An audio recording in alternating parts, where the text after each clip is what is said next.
Dans chaque famille, l'amour devrait être un refuge, un espace d'équilibre et de sécurité pour tous les enfants.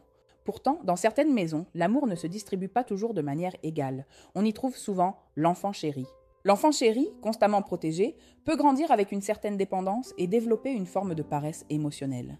Certains finissent par croire que les autres leur doivent tout, s'attendant à ce qu'on les mette toujours en priorité.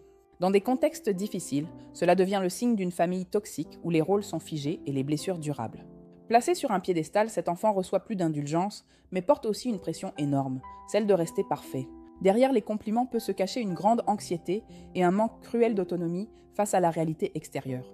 Pendant ce temps, les autres enfants peuvent se sentir invisibles, comparés ou insuffisants, comme des boucs émissaires. Ces blessures laissent des traces, manque de confiance, besoin constant de validation et relations brisées dans la fratrie. Dans une famille toxique, les rôles sont rigides. L'enfant parfait, le rebelle, le responsable ou l'oublié. Ici, l'amour semble conditionnel et l'enfant chéri devient parfois l'extension narcissique d'un parent. Reconnaître ces dynamiques est la première étape pour briser le cycle. Chacun mérite d'être vu sans comparaison. Une famille saine offre un amour équitable et respectueux, permettant à chaque enfant de trouver sa place. L'amour familial ne devrait jamais être une compétition, mais un espace où l'on apprend enfin l'autonomie et le respect.